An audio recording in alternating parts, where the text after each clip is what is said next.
I pretty much hung her, like, I picked her up and had her just, like, dangling off the ground, and she just pissed herself, and you lose control of your said bowels. my name, and then that was it. One harsh morning on December 3rd, 2016, an Uber driver visiting the Route 35 bridge over the Shark River in Belmar, New Jersey, stumbled upon a peculiar sight. There was a 1994 Oldsmobile parked on the bridge, but no driver was in sight. The Uber driver, finding the situation odd at that early hour and in such a strange spot, urgently notified the authorities. 911, where is the emergency? Yeah, not an emergency. Actually, on the Belmar Bridge, there's a car that's abandoned. It's off to the side of the road. And was there anybody inside the vehicle? I looked now. Kind of got a strange feeling, like why would this older model car, be completely dark late at night in port?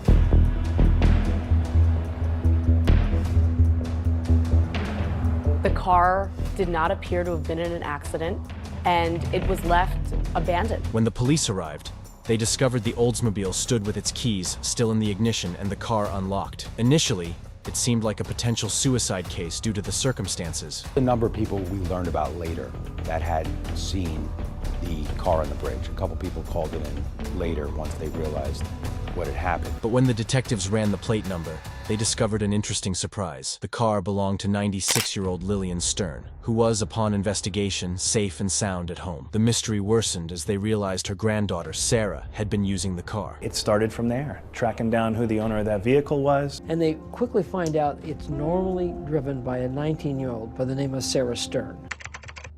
What was Sarah Stern's case? Was it a suicide, an attempted kidnapping, or a murder? Watch the whole video to find out the surprising mystery behind what happened. Sarah Stern was a 19-year-old girl from Neptune City, New Jersey. She graduated from the local high school and was pursuing her studies in arts and TV production at Brookdale Community College. Her father, who is still alive, is named Michael Stern, while her mother has passed away. She had two close friends in her life, Preston Taylor and Liam McAtasney. Liam McAtasney was her childhood friend, while Preston was her prom date. A resident of Neptune City, Preston was quite well known in the community and recognized for being an ambitious young man. Surprisingly, he and Sarah had a long history, attending school together, going to junior prom as each other's dates, and graduating high school simultaneously. Remarkably, their friendship continued even after high school graduation. She was living her best life. But on December 2nd, 2016, things took an unexpected turn. Sarah went missing after being last seen at her home on that Friday afternoon. And surprisingly, at that time, her father was on vacation in Florida. The mystery deepened when, early the next morning, her abandoned car was discovered on a nearby bridge. Just a day before she disappeared, on December 2nd, Sarah was last seen hanging out with her childhood best friend, Liam McAtasney. They spent the afternoon together, did some chores, and grabbed a bite at Taco Bell. We went to get food today. And you went to work at what time? 4:30. The next day, authorities launched a massive search for Sarah's body in the Shark River Inlet, but it turned up empty. Since Liam was the last person with her, investigators had a chat with him. He mentioned that Sarah had talked about feeling down and having issues with her dad, especially since her mom had passed away a few years back. Okay, and then she's dealing with the loss of her mother. Her dad's in Florida right now, right? Her dad, yeah. He's coming back today, I guess. Sarah's father, Michael Stern, shared his concern with NJ Advance, saying, "It's not like Sarah at all, and we just don't know. Everyone who talked to her in the days leading up to that seemed just fine. It's a mystery. Everybody is concerned. She was a good kid, friendly with everyone." The day after, investigators questioned Liam again at his mom's house to see if he knew about her. However, his body language seemed suspicious. So yesterday afternoon, around like 2 o'clock, I think it was, right? Yeah, between 1 and 2, we went to Taco Bell. Let me ask you, did you have your phone around then? In the following weeks, Liam and his roommate, Preston Taylor, joined the search for Sarah. The mystery thickens as investigators piece together the puzzle, leaving us wondering about the twists and turns in this curious story. Investigators started talking to people who knew Sarah, and eventually, they talked to Preston Taylor. Preston said he didn't know anything about Sarah. She's missing. You just find out that her car is found on the bridge. Now, Liam is telling you that he was with her You don't remember anything that he said to you? Am I understanding that correctly? Yeah. Liam McAtasney also denied knowing about her disappearance, suggesting she might have gone to Canada as she wanted to due to her father's relationship with her. Do you know her family? Yeah, I know some of her family. You know her dad? Mm-hmm. What's her relationship like with her dad? Not good.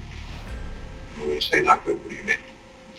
I can't say that anything's ever gotten violent, but I know that there's a lot of fighting all the time. Just constant fighting between her and her father. What's the fighting about? Anything. She just needs to get to Canada. Did you make any promises to her?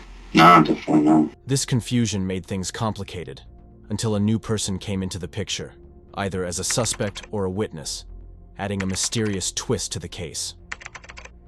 A month after Sarah disappeared, the police learned some important information from a former classmate, Anthony Curry. He went to the Belmar police station and shared details about a talk he had with Liam just before Sarah went missing on Thanksgiving. He told me he was going to meet up Sarah. She found his money, and they were going to count it together. He was going to choke her out, bring her to the bridge, throw her off. And Preston was going to drive the escape vehicle, and they were going to bury the money and leave the keys in the ignition and make it look like she killed herself. Okay. Anthony explained that Liam had told him about a dark plan. Liam wanted to kill Sarah because she found some money in her family's house. He planned to make it look like she committed suicide by leaving her car somewhere. What's more, Liam mentioned that his roommate Preston would be part of it. Anthony, who had moved to Brooklyn to make scary movies, didn't think much of the conversation at first. They often discussed spooky movie ideas. However, when Sarah disappeared, Anthony couldn't shake off the details and got worried. Because there were no solid witnesses, the police hesitated to take action, but they decided to reinvestigate Sarah's prom date, Preston. At first, Preston acted like he didn't know anything about the murder. However, when the authorities pushed him for the truth, he shared that Liam McAtasney originally intended to rob Sarah and take her inheritance money. Still, things took a dark turn, resulting in a murder. We want to know why Liam did what he did. What did he do? He killed Sarah. And what he next said was really shocking. All right, and why he did what he did. It wasn't until about a month or two later he said that he was coming up with the idea. Okay, what did he tell you he planned on doing? Taking her out and then find somewhere to dispose of the body. Okay, when you say taking her out, what do you mean? Strangling her. Okay. And then he was going to dispose of her body?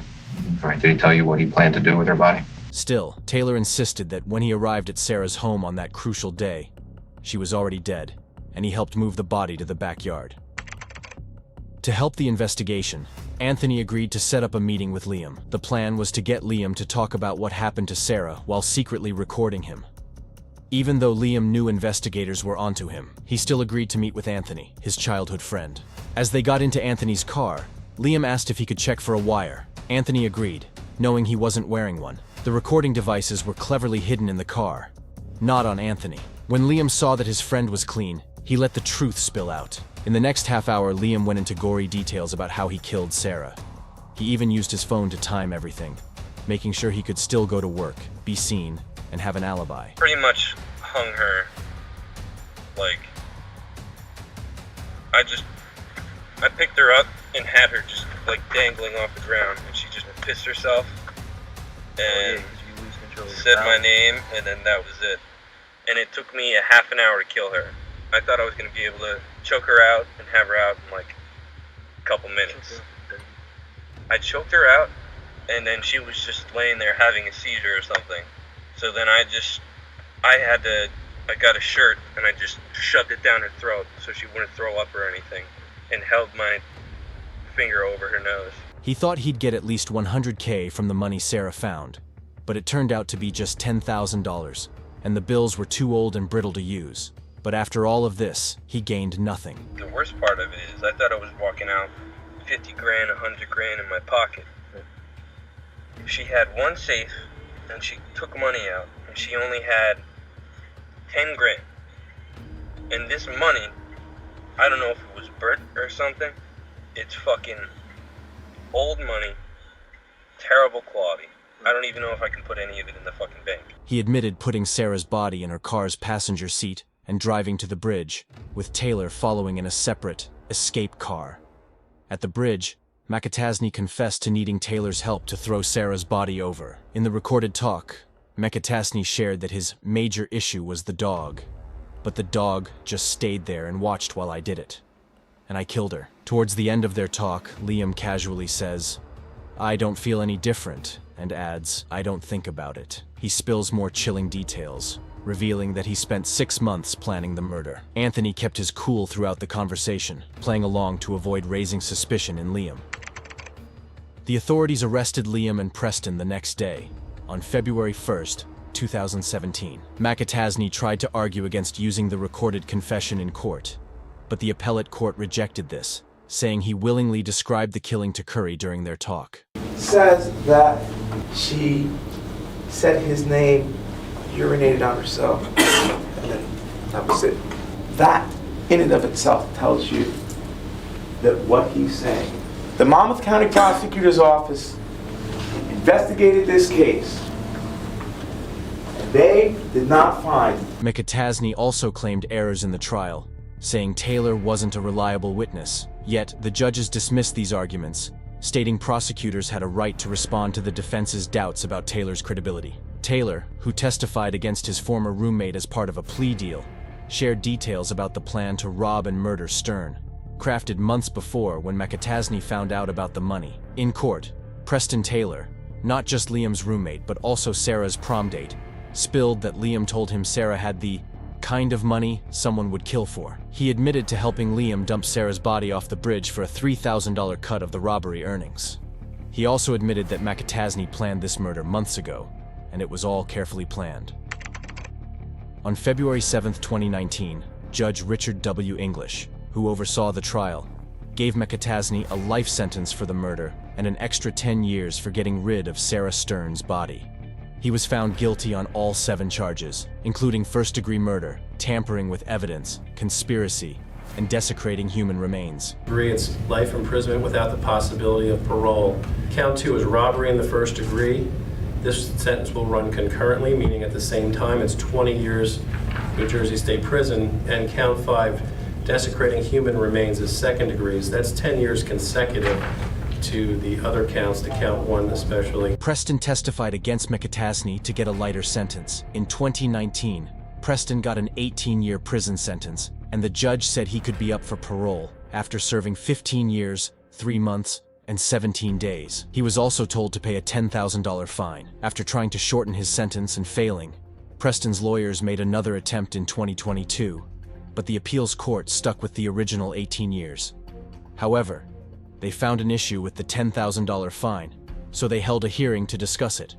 Despite the fine issue, Preston is still in New Jersey State Prison in Trenton and might be eligible for parole in 2032. McAtasney's case is significant because it's only the second time in Monmouth County's history that a murder trial went forward without a body. The first time was in 1975, when suspected serial killer Robert Zarinsky was convicted for the murder of Rosemary Calandriello. In the final twist, everything boiled down to money. Now, both Liam and Preston are behind bars, serving their sentences. Thanks to Anthony Curry's bravery, 2 potential murderers didn't escape justice, sending condolences to the family. Thank you for joining us today. Don't forget to subscribe and click the bell icon for more explorations into history's most intriguing mysteries. Until next time, stay curious, stay vigilant, and as always, seek the truth.